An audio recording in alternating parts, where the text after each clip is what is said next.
अस्सलाम वालेकुम, आप देख रहे हैं मेरा यूट्यूब और फेसबुक चैनल। आज मैं आपको एक ऐसे शख्स की कहानी सुनाने जा रहा हूं जिसने 3 के 4 एमए कर रखे हैं। ये कहानी उन्हीं की ज़बानी से सुनेंगे और बाकायदा उन्होंने किताबें लिख रखी हैं, टेंसेस के ऊपर बुक्स लिख रखी हैं। इंग्लिश बहुत अच्छी बोलते हैं, एमए इन इंग्लिश है, एमए इन एजुकेशन है, एमए इन हिस्ट्री है। और ये बुक्स जो मेरे हाथों में आप देख रहे हैं ये भी इन्होंने लिखी हुई हैं टेंसेस के ऊपर। बच्चों को मुफ्त पढ़ाते हैं, लेकिन पेशा उनका यह है कि रिक्शा चलाते हैं। सरकारी नौकरी नहीं मिल सकी, सिफारिश जो उनसी है वो नहीं थी, तो इस वजह से सरकारी नौकरी भी नहीं इनको मिल सकी। इस वजह से इनसे गुफ्तगू कर लेते हैं। पेट्रोलियम मसनूआत की कीमतें जिस तरह महंगी हुई हैं, क्या इनका गुजर बसर हो रहा है कि नहीं हो रहा है, इसके ऊपर इनसे गुफ्तगू करते हैं। अस्सलाम वालेकुम मोहम्मद सलीम साहब, कैसे हैं आप? ठीक है, ठीक है जनाब जी। मोहम्मद सलीम साहब, आपने किताबें लिखी हैं, ज़रा ऊँची बताइएगा। ये किताबें लिखी हैं तो चलाते आप रिक्शा हैं? तो यही काम है, और मैं क्या कर सकता हूँ, क्योंकि फ़न जो मैंने सीखा वही है मैंने करना है। तो ये फ़न था ना, किताबें आपने लिखी हुई थी, आप लिखी मैंने है, लेकिन ये उर्दू बाज़ार वालों ने लिखवाई है मुझसे, आथर मैं इसका हूँ। अब ये मैं ख़रीदने आता हूँ, मैं खुद ख़रीद के आता हूँ। ये तो लिखी मैंने है, इन्वेस्टमेंट उन्होंने की है, तो अब ये मैंने ख़रीद के लाया हूँ ये किताबें। ठीक है, तो कितनी को क्या क्या लिखा हुआ है आपने, कौन कौन सी किताबें लिख रखी हैं और एमए किस किस में किया हुआ है आपने? मैंने history, Pak study, MEd, MA. Education, BEd, PTC, ये मैंने सब मैंने किए हुए हैं। यानी कि इंग्लिश आपकी बहुत अच्छी है। अल्लाह का शुक्र है, मैंने 20 साल एम.ए. इंग्लिश पढ़ाया आपने 20 साल एमए इन इंग्लिश पढ़ाया है। है, और उसमें से एम.फिल भी बने हुए हैं, पी.एच.डी भी हैं, डॉक्टर भी हैं, इंजीनियर भी हैं, in every walk of life. तो हर ज़िंदगी के हर शोबे में मेरे शागिर्द हैं। डॉक्टर हैं एम.बी.बी.एस, और बड़े बेहतरीन, वो अब तो इंग्लैंड गए हुए हैं वो, तो मैं इंग्लिश पढ़ाता हूँ। आप रिक्शा चलाते हैं, चले हम चाहते हैं कि आप हमारे साथ इंग्लिश में बात करें, तो आपने इंग्लिश में आपने बताना है ज़िंदगी कैसी गुजर रही है। आप इंग्लिश में बताइएगा ज़िंदगी कैसी गुजर रही है। और रिक्शा चलाते हुए समझते हैं कि आप इतनी आमदनी आपकी हो जाती है कि घर का सिस्टम चल जाता है? No, it is a waste of time. It is my life is become has been become white elephant and blind एले। रोज़ाना की कितनी आमदन हो जाती है रिक्शा चलाने के बाद? अब तो पेट्रोल बहुत ज़्यादा महंगा हो गया हुआ है। अब तो आमदन नहीं है, हम 1000 रुपये लगाते हैं, 700-800 रुपये वापस लेकर जाते हैं। तो ये भी हमारा, अब ये खुद अंदाज़ा लगाएं कि 450 रुपये किलो गैस लेते हैं। और ये सवारियाँ जो है वो ये जो सीडो वाली दूसरी वो फ्री लेकर जा रही हैं। सवारी नहीं है, हम सारा दिन घूमते फिर रहते हैं। वो हमें पहले बच जाता था 200 रुपये किलो था, अब नहीं बचता। अब आपके बच्चे कितने हैं जिनको आप पालते हैं, पढ़ रहे हैं, क्या कर रहे हैं, उनके बारे में आपने क्या सोचा? 4 एमए आपने कर रखे हैं, लेकिन चलाते आप रिक्शा हैं, सरकारी नौकरी नहीं, बड़ी अच्छी नौकरी नहीं, कोई एसी के अंदर बैठने वाली जॉब नहीं। तो क्या आप समझते हैं कि पाकिस्तान में आपके बच्चों का मुस्तकबिल है? जो चीज़ आपने देखी है वो भी आपके बच्चे देखेंगे आगे?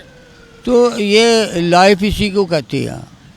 Life is a bed of thorn, not bed of rose. ये इंग्लिश सुन लें जी, इनकी दोबारा सुनाएं जी इंग्लिश। हाँ, life is bed of thorn, not bed of rose.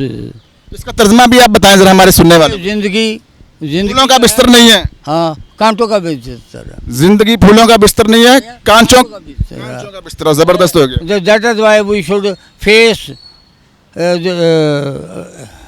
Untold circumstances. अब इसका भी तर्जमा हमें सुनाएं। हाँ, तो हमें गंदे बैड, जिसको अनटोल्ड सर्कमस्टांसेस में बैड सर्कमस्टांसेस, तो हमारे जो ये गंदे हालात का सामना करना चाहिए। हमें डटना चाहिए। अगर आपको नौकरी नहीं मिली, एमए किया हुआ, पीएचडी किया, कोई ऐसी बात नहीं। अब रक्षा भी जो मैं अगर चला सकता हूँ, आप क्यों नहीं चला सकते? तो ये मैसेज है। मैसेज जो है मतलब कि आप कुछ ना कुछ आप काम करें। तो ये नहीं कि भाई अगर हम अफसर बने तो हम यह काम करेंगे, नहीं। ये it is my global message to work in every shape of life. जिंदगी का कोई गिला, कोई शिकवा, कोई शिकायत के मुतमईन है जिंदगी आपकी? मुकम्मल खुश है, हैप्पी हैं? हाँ, हैप्पी में हूँ। मैं रक्षा चला रहा हूँ। ये अच्छा, तो आप चलाते हैं, लेकिन जेब पैसों से भरी होती है। बच्चों जो ख्वाहिश करते हैं पूरी होती है। ईद पर जब घर जाते हैं वो ख्वाहिश पूरी होती है। बेगम कपड़ों की ख्वाहिश करती है, आप पूरा करते हैं, वो हो रहा पूरा सब? नहीं, ये बात नहीं होती। इंसान दुनिया में जो भी आदमी है, चाहे बादशाह या फ़कीर है कोई, तो वो किसी न किसी मसले में है। अगर वो बादशाहों को रोटी मसले का नहीं है, कार मोटर हर चीज़ है, लेकिन और मसले में पड़े हुए हैं।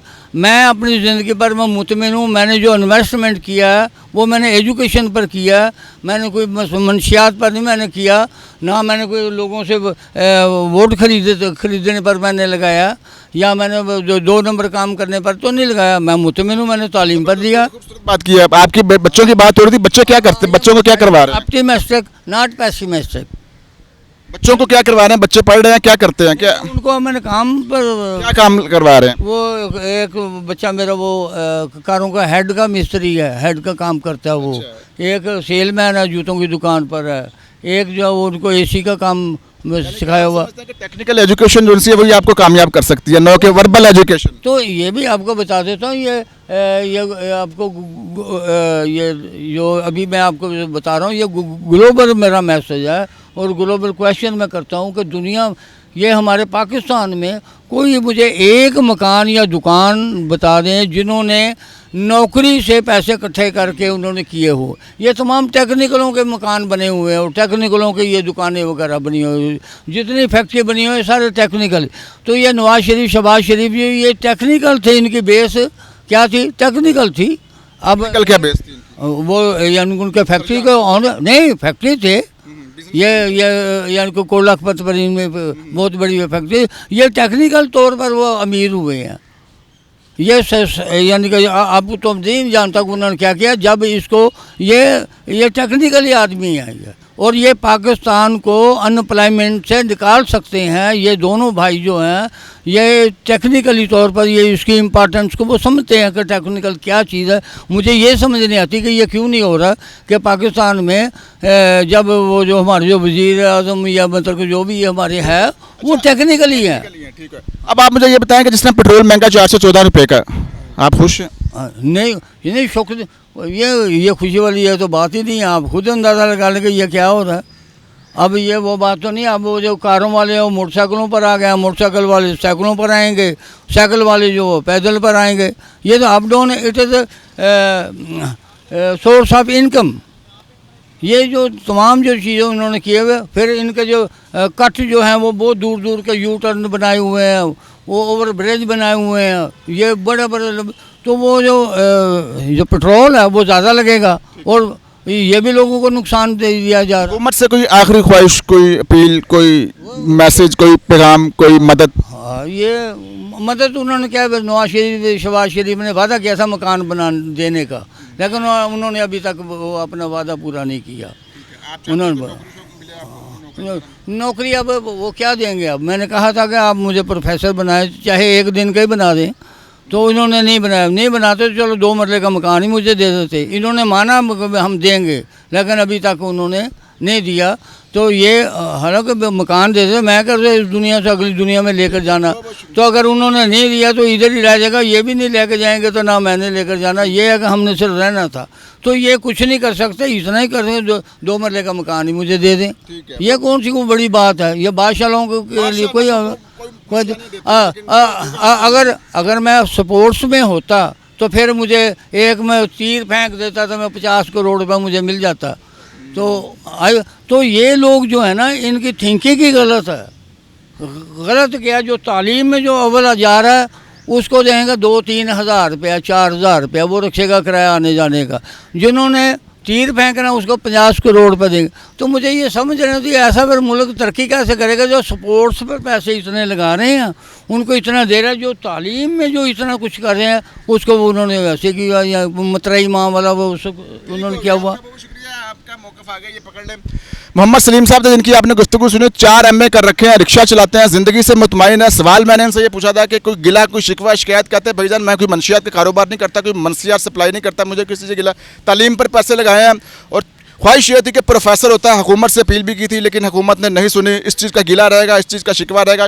रिक्शा चलाने पर फ़ख्र महसूस करता हूँ क्योंकि अपने हाथ से कमाता हूँ, बच्चों को खिलाता हूँ, हलाल रोज़ी बच्चों को दे रहा हूँ, ज़िंदगी बहुत मुतमईन गुजर रही है, पुरसकून से होता हूँ। इनकी कहानी आपने इन्हीं की ज़बानी सुनी है। मुझे और मेरे कैमरामैन अली शेख को इजाज़त दें। अपना बहुत ख्याल रखिएगा। खुदा हाफिज़।